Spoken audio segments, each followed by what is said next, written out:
یہ الوداع کی کیا حیثیت ہے؟ یہ رمضان کے لاسٹ جمعہ کو ایک اسپیشل ایونٹ قرار دینا، اس دن کچھ خصوصی خطبہ دینا، خصوصی چیزیں بیان کرنا یا خصوصی اس کو اہمیت دینا، یہ نہ اللہ کے رسول صلی اللہ علیہ وسلم سے ثابت ہے، نہ صحابہ سے ثابت ہے۔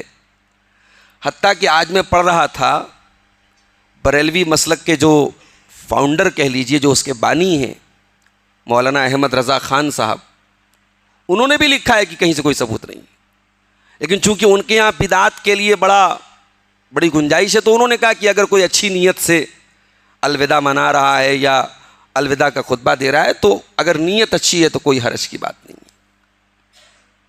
تو الوداع کی کوئی حیثیت اسلام میں نہیں ہے۔ مولانا عبدالغفار سلفی کے بیانات سننے کے لیے مولانا کے اس آفیشل چینل کو سبسکرائب کریں۔ مہینے کے ہم آخری پڑاؤ پر پہنچ چکے ہیں۔ بہت ممکن ہے کہ چاند جو عید کا ہمیں نظر آئے وہ 29 روزوں کے مکمل ہونے کے بعد ہی وہ چاند نظر آ جائے، اور اگلا جو جمعہ ہو وہ ہمارا عید کے دن پڑ جائے، یہ ممکن ہے۔ کل سے میرے پاس یہ سوال بھی بار بار آ رہا ہے کہ مولانا آج کا جمعہ الوداع کا جمعہ ہے کہ نہیں ہے؟ یہ الوداع کی کیا حیثیت ہے؟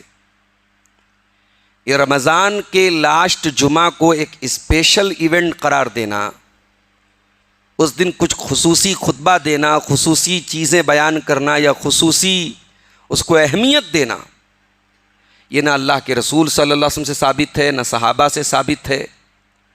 حتیٰ کہ آج میں پڑھ رہا تھا بریلوی مسلک کے جو فاؤنڈر کہہ لیجئے، جو اس کے بانی ہیں، مولانا احمد رضا خان صاحب، انہوں نے بھی لکھا ہے کہ کہیں سے کوئی ثبوت نہیں، لیکن چونکہ ان کے یہاں بدعات کے لیے بڑی گنجائش ہے، تو انہوں نے کہا کہ اگر کوئی اچھی نیت سے الوداع منا رہا ہے یا الوداع کا خطبہ دے رہا ہے تو اگر نیت اچھی ہے تو کوئی حرج کی بات نہیں ہے۔ تو الوداع کی کوئی حیثیت اسلام میں نہیں ہے کہ آپ رمضان کا آخری جمعہ ہے تو اس کو ایک اسپیشل ایونٹ کے طور پہ منائیں، ایسا کچھ بھی نہیں ہے۔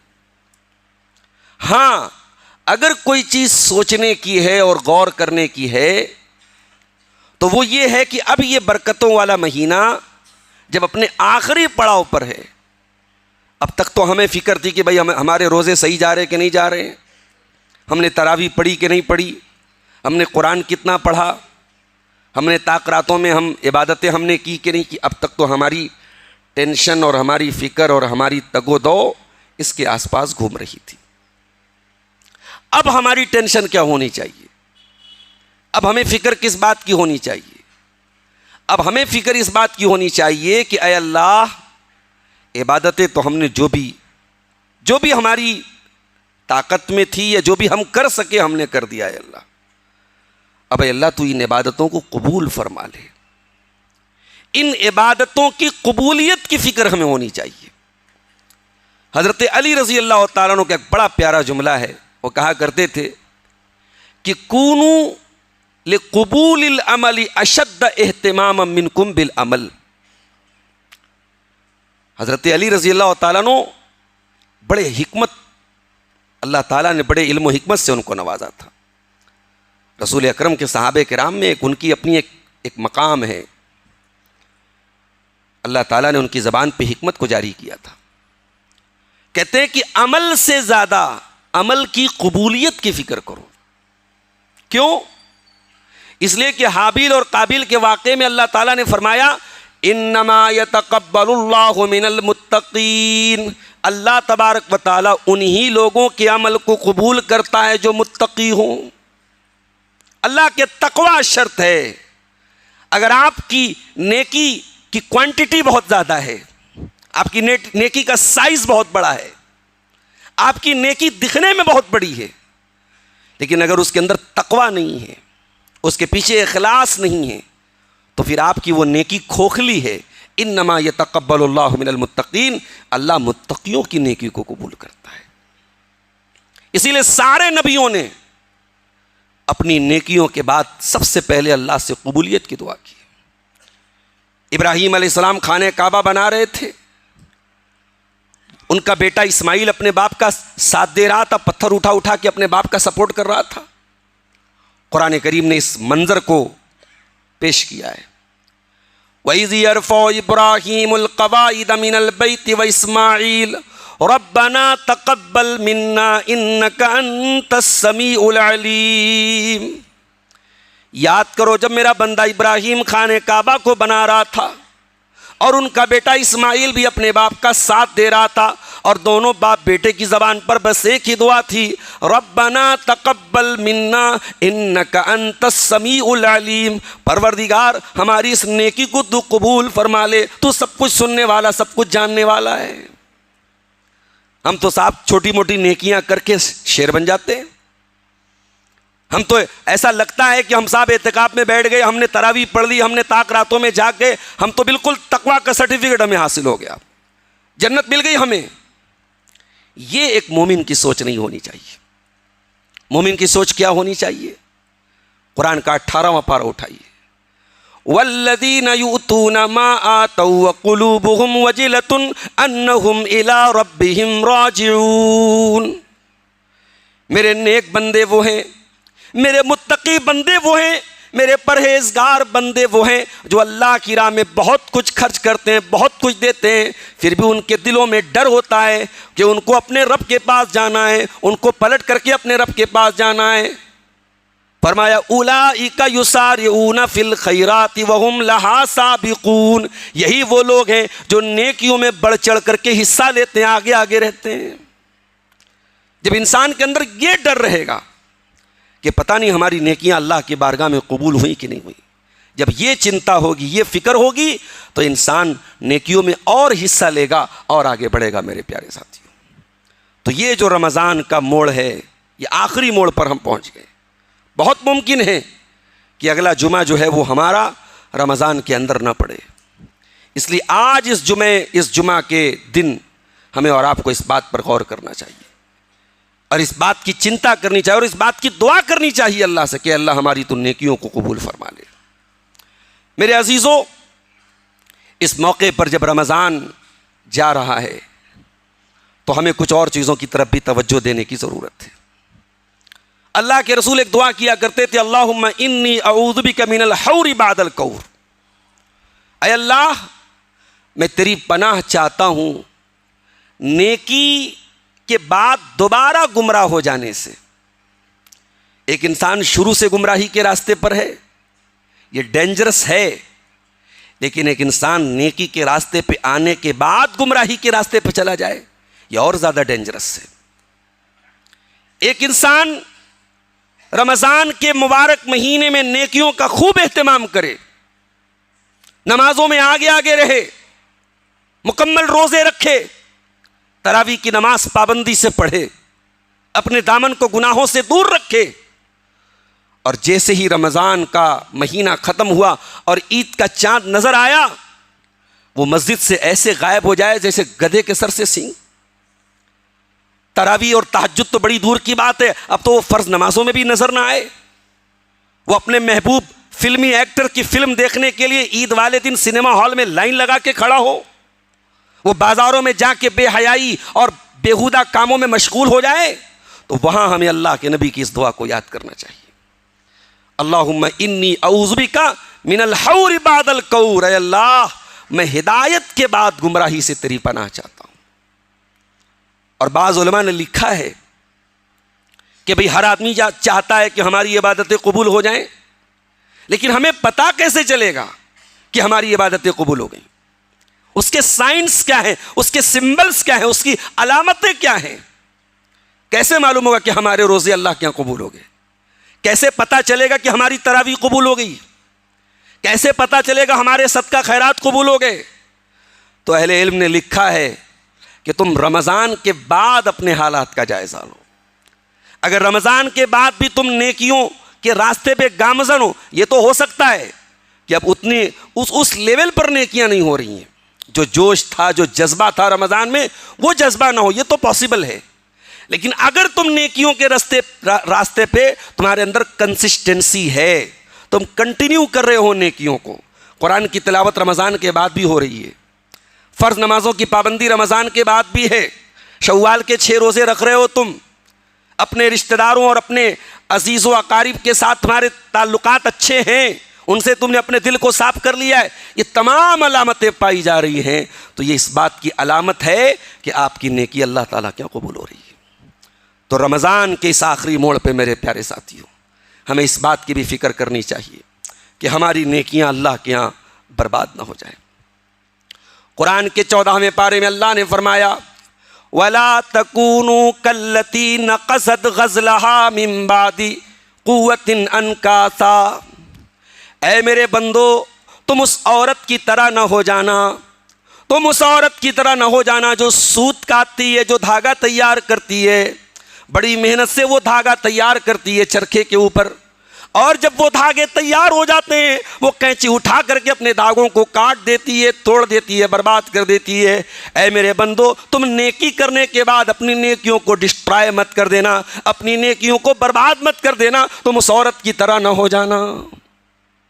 میرے پیارے بھائیوں، رمضان کے اندر ہم نے جو عبادتیں کر لی ہیں، اب ان عبادتوں کی حفاظت کی فکر کیجئے، ان عبادتوں پر اپنے آپ کو برقرار رکھیے۔ رمضان کے بعد بھی کوشش کیجئے کہ عبادتوں کا یہ ماحول بنا رہے، نیکیوں کا یہ ماحول بنا رہے۔ اگر کوئی کسی بری لت میں آپ مبتلا تھے، کسی بری عادت میں آپ مبتلا تھے اور آپ نے رمضان میں سچی توبہ کر لی، تو کوشش یہ کیجئے کہ اپنی توبہ پر قائم رہیے، توبہ پر قائم رہیے۔ ربنا لا تزغ قلوبنا بعد اذ ہدیتنا، اللہ کے نیک بندے یہ دعا کیا کرتے ہیں، اور ربنا لا تزغ قلوبنا بعد اذ ہدیتنا، اے اللہ تو ہدایت کے دینے کے بعد ہمارے دلوں میں کجی پیدا نہ ہونے دینا، وہب لنا من لدنک رحمہ، اور اے اللہ تو ہمیں اپنی جانب سے رحمت عطا فرما دینا، انک انت الوہاب، تو بہت بڑا عطا کرنے والا، دینے والا ہے۔ یہ بہت پیاری دعا ہے، اس دعا کو میرے بھائیوں پابندی سے پڑھتے رہیے۔ رمضان کے ختم ہونے پر جو عبادتیں کی جاتی ہیں اس میں ایک بہت اہم عبادت ہے صدقہ فطر۔ اس کا نام کیا ہے؟ صدقۃ الفطر یا زکوٰۃ الفطر۔ فطر کے معنی ہوتے ہیں روزے کو پورا کر لینا۔ بھئی ہم ڈیلی جو افطار کرتے ہیں، افطار کو بھی افطار اسی لیے کہتے ہیں کہ روزہ پورا ہو گیا، روزہ کھول لیا ہم نے۔ تو جب پورے مہینے کا روزہ کمپلیٹ ہو گیا اور عید کا چاند نظر آ گیا، تو یہ بھی شریعت کی نظر میں ایک قسم کا افطار ہے کہ روزہ کمپلیٹ ہو گیا۔ تو اس افطار کے موقع پر جو صدقہ دیا جائے، جو زکوٰۃ دی جائے، دیٹ از کالڈ زکوٰۃ الفطر یا صدقۃ الفطر، یا اس کو عام زبان میں فطرہ بھی بولتے ہیں۔ اس کی حیثیت کیا ہے؟ یہ فرض ہے، سنت ہے، مستحب ہے، آپشنل ہے، کمپلسری ہے، دینا ضروری ہے، یا نہیں بھی دیں گے تو چلے گا؟ کیا ہے مسئلہ اس کا؟ بخاری شریف کی حدیث ہے، حضرت ابو سعید خدری کہتے ہیں اللہ کے رسول صلی اللہ علیہ وسلم نے فرض کیا ہے، فرض رسول اللہ صلی اللہ علیہ وسلم زکاۃ الفطر صاعا من تمر او صاعا من شعیر علی الحر والعبد والذکر والانثى من المسلمین والصغیر والکبیر من المسلمین۔ ابو سعید خدری کہتے ہیں کہ اللہ کے رسول صلی اللہ علیہ وسلم نے صدقہ فطر کو فرض کیا ہے۔ یہ جملہ بتا رہا ہے کہ صدقہ فطر فرض ہے، یہ ابو سعید خدری کا جملہ ہے، بخاری کی روایت ہے۔ اللہ کے رسول نے صدقہ فطر کو فرض قرار دیا ہے۔ 1 سا کھجور یا 1 سا جو ہر مسلمان پر، چاہے وہ مرد ہو یا عورت ہو، چھوٹا ہو یا بڑا ہو، غلام ہو یا آزاد ہو، سب کے اوپر صدقہ فطر فرض ہے۔ اس حدیث سے 3 باتیں معلوم ہوئی۔ پہلا مسئلہ یہ پتہ چلا کہ صدقہ فطر فرض ہے، آپشنل نہیں ہے، دینا ہی ہے۔ دوسرا مسئلہ یہ پتا چلا کہ چھوٹے بچوں کو کی طرف سے بھی یہ دیا جائے گا۔ ایون اگر آپ کے گھر میں کوئی بچہ پیدا ہونے والا ہے، کوئی جنین ہے، عثمان غنی رضی اللہ تعالیٰ عنہ کا اسٹینڈ یہ ہے اور یہی زیادہ راجح ہے، اس کی طرف سے بھی دینا چاہیے۔ اگر کوئی جنین ہے، ماں کے پیٹ میں بچہ ہے، ڈیلیوری ہونے والی ہے عید کے بعد، اس کی طرف سے بھی دینا چاہیے۔ یہ عثمان غنی رضی اللہ عنہ کا موقف ہے۔ اور اگر عید کے دن کے پہلے بچہ پیدا ہو جاتا تو بالاتفاق دینا ہی دینا ہے۔ تو چھوٹے بڑے مرد عورت سب کی طرف سے دینا ہے۔ کتنا دینا ہے؟ 1 سا دینا ہے۔ سا جو ہے یہ کوئی تول کا وزن نہیں ہے، یہ ناپ کا وزن ہے۔ عرب میں اناج جب دیتے تھے تو ان کے یہاں اس کے ناپنے کا ایک پیمانہ تھا جس کو سا بولتے تھے۔ یہ جو سا ہوتا تھا یہ 4 مد کا ہوتا تھا. اب یہ ظاہر سی بات ہے کہ جب تولنے والی چیز نہیں ہے، ناپنے والی چیز ہے، تو یہ الگ الگ چیزوں میں ڈفرینٹ ہو سکتی ہے. کوئی چیز اگر ہلکی ہے تو ظاہر سی بات ہے وہ کم رہے گی، لیکن ایک سا میں جو ہے وہ پوری ہو جائے گی. اور کوئی چیز وزنی ہے تو ایک سا کے اندر زیادہ ضرورت پڑے گی اس کو آپ کو رکھنے کی. تو علماء نے جو اس کو ناپا ہے، اس کا جو اسسمنٹ کیا ہے، جو اندازہ کیا ہے، وہ تقریباً 2 کلو 200 گرام سے لے کر کے 2 کلو 700 گرام تک یا 3 کلو تک کا بھی بعض علماء نے اندازہ کیا ہے. الگ الگ اجناس میں الگ الگ وزن آتا ہے. تو اس میں جو 2.5 کلو کی ایک مقدار ہے، یہ ایک بہتر مقدار ہے اور محتاط مقدار ہے. اگر کوئی 2.5 کلو دیتا ہے تو دیٹ از انف، وہ کافی ہے. 2.5 کلو آپ جو اناج کھاتے ہیں، آپ جو کھاتے ہیں جو بھی دے سکتے ہیں، آپ چاول کھاتے ہیں چاول بھی دے سکتے ہیں، آپ گیہوں کا آٹا کھاتے ہیں گیہوں دے سکتے ہیں، گیہوں کا آٹا بھی دے سکتے ہیں. ان تمام چیزوں میں سے آپ اپنی فیملی کے ہر ممبر کی طرف سے 1 سا اناج اللہ کی راہ میں آپ دیں گے. یہ ہے صدقہ فطر کا مسئلہ. اب 2 مسئلہ اور ہے کہ یہ صدقہ فطر کس کو دینا ہے اور کیوں دینا ہے. تو کس کو دینا ہے اور کیوں دینا ہے، اس کا جواب ہمیں ابو داؤد کی ایک حدیث میں ملتا ہے. عبداللہ ابن عباس کہتے ہیں رضی اللہ تعالیٰ عنہ کہ اللہ کے رسول نے صدقہ فطر کو فرض کیا ہے 2 مقصد کے تحت: طہرۃ للصائم و طعمۃ للمساکین. روزے دار کو پاک کرنے کے لیے اور مسکینوں کو کھانا کھلانے کے لیے. ہم روزے دار ہیں، ہم نے روزے رکھے ہیں، انسان ہونے کی حیثیت سے ممکن ہے کہ ہم سے کچھ خطائیں ہو گئی ہوں، کچھ روزے کے آداب ہم سے چھوٹ گئے ہوں، کچھ چیزیں جو ہمیں روزے کی حالت میں نہیں کرنی چاہیے تھی ہم کر بیٹھے ہوں. ایسی جو ہم سے خطائیں ہو گئی ہیں، یعنی ایسی کوئی خطا یہاں مراد نہیں کہ روزہ ہی ٹوٹ گیا ہو، اگر روزہ ٹوٹ گیا تب تو قضا دینا ہے. ایسی چیزیں روزہ ٹوٹتا نہیں ہے مگر روزے کے آداب کے خلاف ہیں.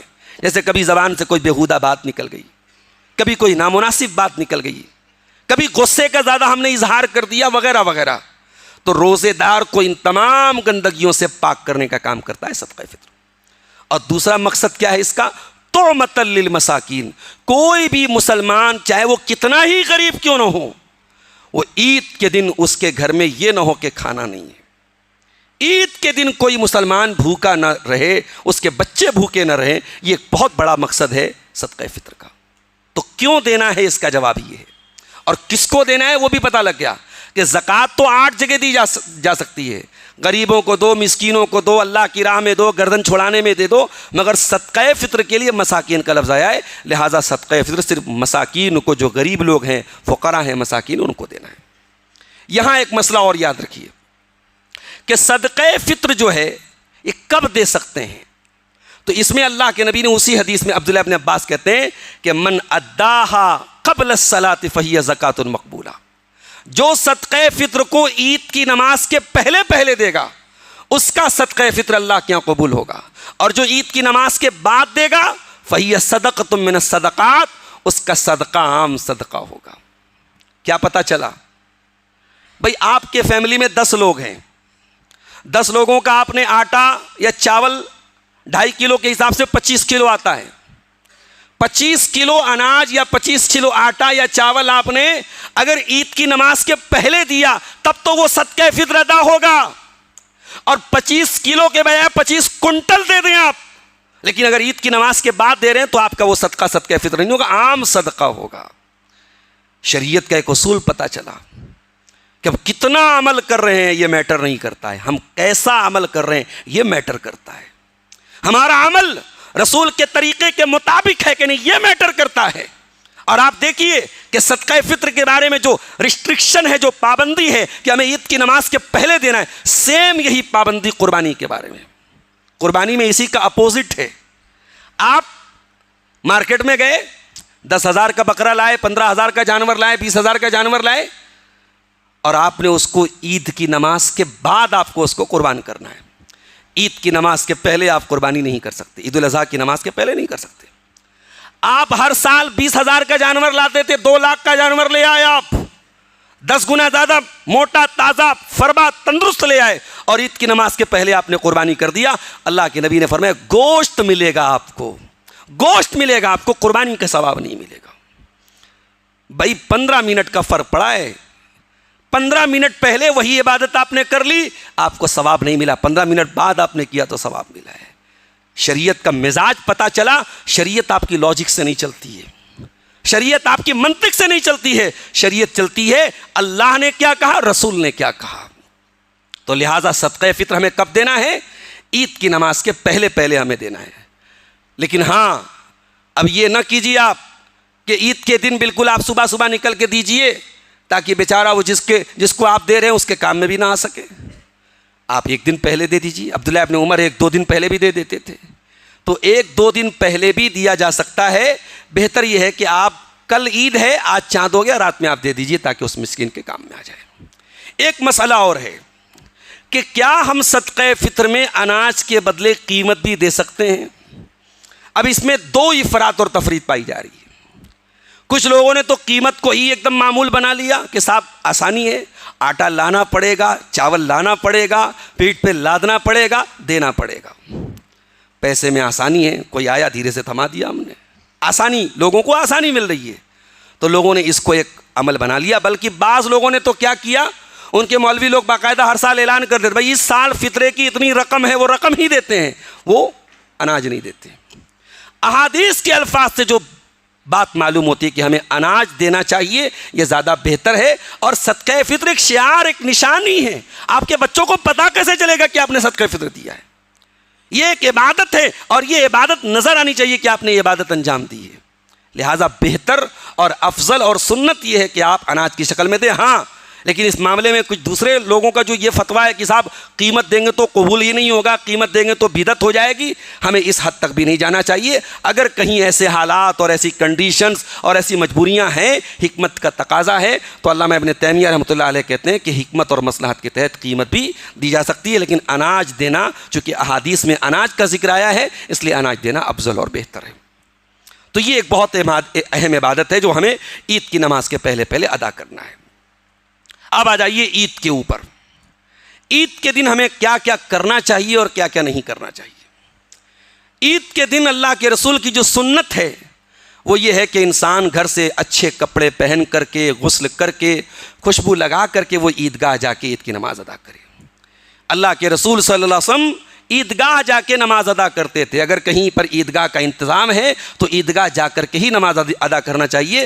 مساجد میں عید کی نماز پڑھ سکتے ہیں مگر یہ سیکنڈری آپشن ہے. ہماری ترجیح یہ ہونی چاہیے کہ ہم کھلے میدان میں, کھلے ایریا میں جہاں ہماری عیدگاہ ہو وہاں پہ ہم جا کے عیدگاہ میں نماز ادا کریں. اور اس عید کی نماز کے لیے جب ہم گھر سے نکلیں تو اللہ کے رسول کی سنت یہ بھی تھی کہ آپ عید کے دن کچھ کھجور وغیرہ کھا کر کے نکلتے تھے, وہ بھی طاق عدد میں.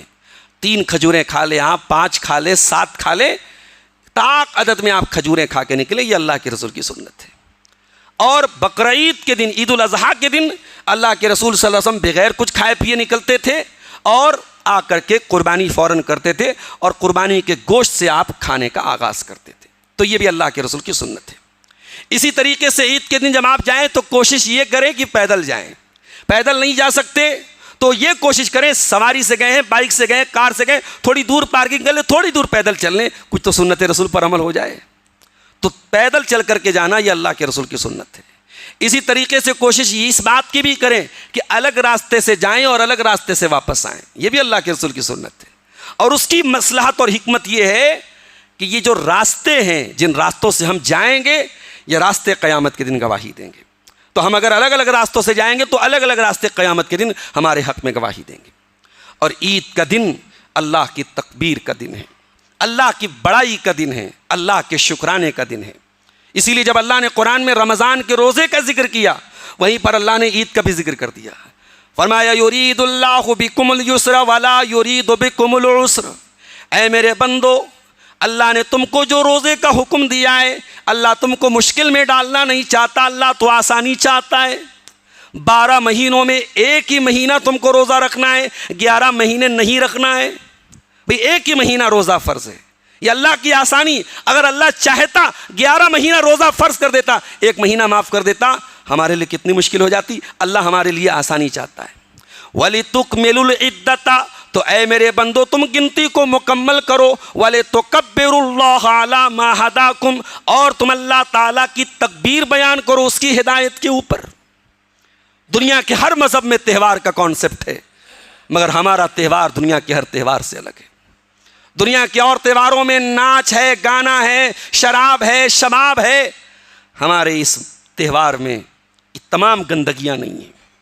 ہم اس سال کے 2 تہوار مناتے ہیں اور بڑے ہی پیسفل طریقے سے ہماری ایک گیدرنگ ہوتی ہے، ایک اجتماع ہوتا ہے، اور ہم سب مل کر کے اللہ کی تکبیر کے کلمات بلند کرتے ہیں، اللہ اکبر لا الہ الا اللہ واللہ اکبر وللہ الحمد۔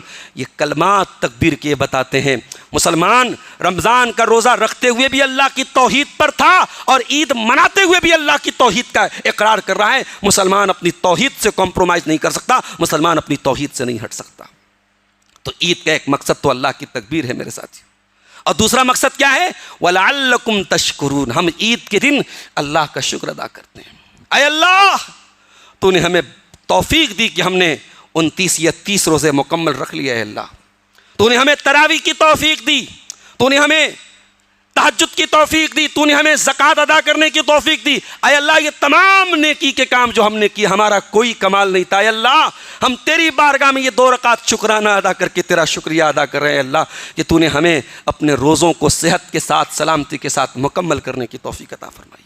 تو عید کا دن شکر کا دن ہے میرے ساتھیوں، میرے نوجوانوں۔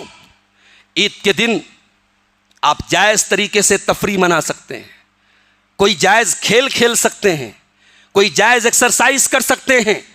عید کے دن روزہ رکھنا حرام ہے، نبی نے روزہ رکھنے سے منع کیا ہے عید کے دن۔ کیوں؟ آج کا دن کھانے پینے کا دن ہے، آج کا دن کھانے پینے کا دن ہے، انجوائے کرنے کا دن ہے، مگر انجوائمنٹ میں بھی آپ حرام کی حدود کی طرف مت چلے جانا ہے۔ یہ ہمارے بہت سارے نوجوان جو فلمیں دیکھنے کے لیے عید کا دن خاص کر لیتے ہیں، یہ بہت ساری مسلمان لڑکیاں جو رمضان بھر تو بڑی عبادتیں کرتی ہیں اور عید کے دن بے پردگی کر رہی ہیں، بے حیائی کر رہی ہیں۔ کان کھول کر کے سن لیں، اپنے روزوں کو خطرے میں نہ ڈالیں، اپنی عبادتوں کو خطرے میں نہ ڈالیں۔ عید کے دن کو گناہوں کا دن نہ بنائیں، عید کے دن کو بے حیائی کا دن نہ بنائیں۔ اور عید کی نماز کے لیے جب گھر سے جائیں اپنی خواتین کو ضرور لے کر کے جائیں۔ ام عطیہ رضی اللہ تعالیٰ عنہ کہتی ہیں، بخاری کی روایت ہے، اللہ کے نبی نے ہمیں حکم دیا کہ ہم تمام عورتوں کو عیدگاہ لے کے جائیں، جو شادی شدہ ہیں ان کو بھی لے کے جائیں، جو کنواری ہیں ان کو بھی لے کے جائیں، جو حالت حیض میں ہیں، جو ناپاکی کی ایام میں ہیں، ان عورتوں کو بھی عیدگاہ لے کے جائیں۔ کیوں؟ یشہدن دعوت المسلمین، وہ مصلی سے دور رہیں گی، وہ نماز سے دور رہیں گی، مگر امام کی دعا میں شامل رہیں گی۔ اس کا مطلب یہ ہوا کہ عید کے دن جو ہماری گیدرنگ ہوتی ہے اور عید کے دن امام جو دعائیں کرتا ہے، اس کی بڑی امپورٹنس ہے، اس کی بڑی اہمیت ہے۔ اپنی ان دعاؤں میں ہم اپنی عورتوں کو بھی شامل کریں۔ میرے بھائیوں، دنیا کی ہر اچھے کام میں، ہر خوشی میں اپنی فیملی کو ہم شامل کرتے ہیں، عید کے دن کی خوشی میں بھی اپنی فیملی کو شامل کریں، بیوی بچوں کو لے کر کے عیدگاہ جائیں۔ لیکن خواتین سے ایک بات کہنا چاہوں گا کہ آپ کو ہرگز اس بات کی اجازت نہیں ہے کہ آپ اس عید کے دن بے پردہ ہو کر کے عیدگاہ جائیں۔ آپ کو قطعاً اس بات کی اجازت نہیں ہے کہ آپ خوشبو کے آلات لگا کر کے اور خوشبودار چیزیں لگا کر کے اور اپنے بدن کو خوشبوؤں سے مزین کر کے آپ عیدگاہ میں جائیں۔ آپ نئے کپڑے بے شک پہنیں، آپ اچھے کپڑے بے شک پہنیں۔ ایک عورت کی جو ہے فطرت ہوتی ہے سجنے سورنے کی، آپ پردے کے اندر رہ کر کے اپنے آپ کو خوب سجائیں، لیکن آپ کی وہ زینت ایسی نہ ہو کہ وہ دوسروں کو نظر آئے اور مردوں تک وہ پہنچے۔ ایسی کوئی خوشبو اور ایسا کوئی میک اپ اور ایسا کوئی سجنا سورنا عید کے دن آپ کو کر کے اس کا جانا جائز نہیں ہے۔ ان تمام حدود کا میرے بھائیوں ہم خیال رکھیں۔ عیدگاہ پہنچ گئے، اب وہاں آپ پہنچ گئے ہیں، بھائی 7 بجے نماز ہونے والی ہے، آپ 6 بجے پہنچ گئے، 1 گھنٹے کا ٹائم آپ کے پاس ہے، عید کا دن ہے، 1 گھنٹہ پہلے آپ عیدگاہ پہنچ گئے۔ کیا آپ وہاں پہ کوئی نفل نماز پڑھ سکتے ہیں؟ نہیں پڑھیں گے آپ۔ کوئی سنت نماز پڑھیں گے؟ نہیں پڑھیں گے آپ۔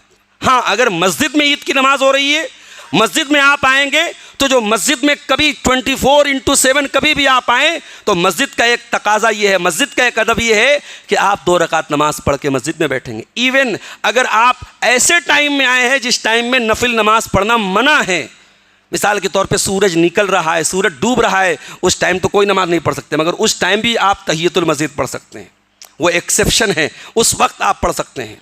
اسی طریقے سے جمعہ کے دن جو زوال کے ٹائم نماز پڑھنے کی منائی ہے وہ جمعہ کے دن اس کا ایکسیپشن ہے. جمعہ کے دن آپ کبھی بھی آپ مسجد میں آئیے, آپ 2 رکعت نماز پڑھیے, اور اگر آپ پہلے آئے ہیں تو 2 رکعت کر کے آپ چاہے جتنی پڑھ سکتے ہیں. تو عید کے دن ہمیں کوئی نفل نماز نہیں پڑھنا ہے. عید کے دن ہمیں 2 رکعت نماز پڑھنا ہے, صرف جو عید کا دوگانہ ہے, جو عید کی 2 رکعت نماز ہے.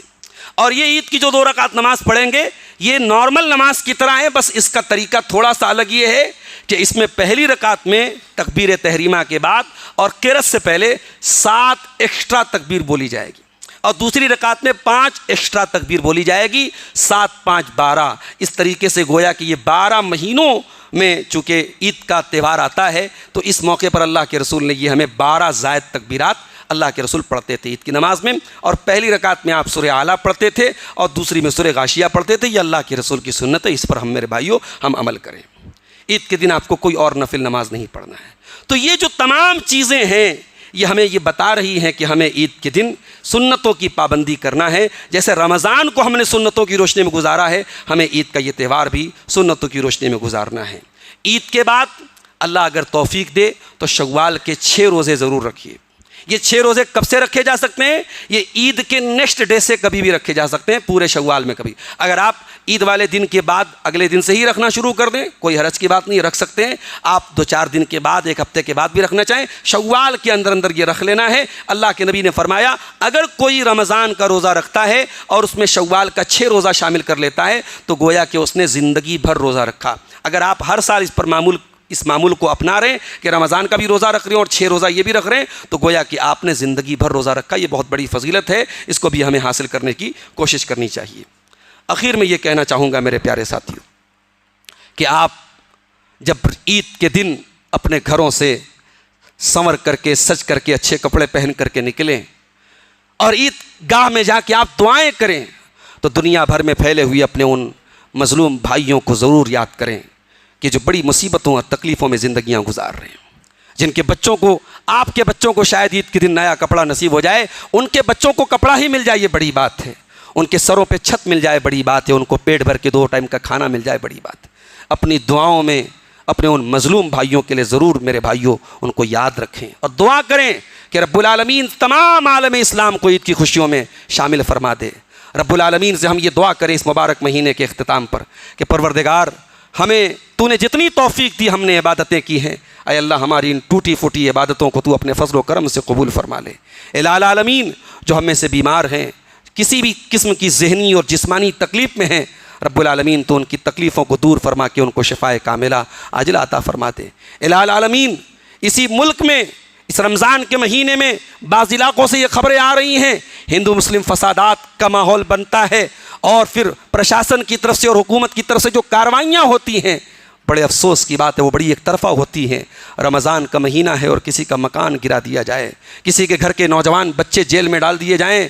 یہ حالات اور یہ خبریں دیکھ کے کون سا ایسا دل ہے جو دکھی نہ ہو جائے, کون سی ایسی آنکھ ہیں جو بھر نہ جائیں. اے اللہ ایسے تمام مظلوموں کی تو مدد فرما دے. اے اللہ ہمارے جان و مال کی, ہمارے عزت و آبرو کی حفاظت فرما. اے اللہ جہاں پر بھی اہل ایمان بستے ہیں تو ان کو ظالموں کے ظلم سے, شریروں کے شر سے پروردگار تو ان کی حفاظت فرما. اے اللہ ہم بڑے کمزور بندے ہیں تیرے, بڑے خطا کار بندے ہیں. اللہ ہم اس مبارک مہینے کا حق تو نہیں ادا کر پائے, لیکن جو بھی ٹوٹی پھوٹی عبادتیں ہم نے انجام دی ہیں اللہ ان عبادتوں کو تو اپنے فضل و کرم سے قبول فرما دے. اے اللہ ابھی لگ رہا تھا کہ یہ رمضان شروع ہوا اور اب ہم اس کے آخری موڑ پہ پہنچ گئے. اے اللہ تو نے اپنے کلام میں کہا ہے یہ ایام معدودات ہیں, یہ گنتی کے چند دن ہیں. اے اللہ وہ گنتی کے چند دن اب پورے ہونے والے ہیں. اے اللہ نیکیوں کی یہ بہار, نیکیوں کا یہ ماحول, مسجدوں میں نمازیوں کی یہ تعداد, تو ہمیں توفیق دے کہ یہ موسم اور نیکیوں کی یہ بہار رمضان کے بعد بھی قائم رہے. اے اللہ جس طریقے سے 1 مہینے تو نے ہمیں مسجد سے جڑنے کی توفیق دی ہے, پروردگار ہمیں رمضان کے بعد بھی مسجد سے جڑنے کی توفیق عطا فرما. اے اللہ 1 مہینہ تو نے قرآن کے ساتھ ہمیں جوڑا ہے, باقی 11 مہینوں میں بھی ہمیں قرآن کے ساتھ جڑنے کی توفیق عطا فرما. اے اللہ ہمیں سے جو لوگ اپنے بھائیوں سے ناراض ہیں, اپنے پڑوسیوں سے ناراض ہیں, اپنی بہنوں سے بات چیت بند کر کے بیٹھے ہیں, ماں باپ اور اولاد کے درمیان دراریں پڑی ہیں, اے اللہ عید کے آنے کے پہلے ان تمام لوگوں کو توفیق دے کہ ان بچھڑے ہوئے لوگوں سے جا کر کے مل لیں، دکھی دلوں میں جو ایک دوسرے کے خلاف شکوے اور شکایتیں ہیں دور کر کے اے اللہ دلوں کا کینہ اور کپٹ دور کر کے مل جائیں، اے اللہ سب کو ایک دوسرے سے اپنے گلے شکوے دور کر کے آپس میں ملنے کی توفیق عطا فرما دے۔ الہ العالمین ہمیں توفیق دے کہ ہم سنت کے مطابق عید کی نماز ادا کریں، سنت کے مطابق ہم صدقہ فطر ادا کریں۔ پروردگار ہماری تمام عبادات کو تو قبول فرما لے۔ الہ العالمین اپنی دعاؤں میں ہمیں اپنے مظلوم اور مجبور بھائیوں کو بھی یاد کرنے کی توفیق عطا فرما۔ اے اللہ ہمیں ایمان پر ثابت قدم فرما، جب تک ہم دنیا میں زندہ رہیں اسلام پر زندہ رہیں اور ہم سب کا خاتمہ ایمان پر ہو، آمین۔ ربنا تقبل منا انک انت السمیع العلیم وتب علینا انک انت التواب الرحیم۔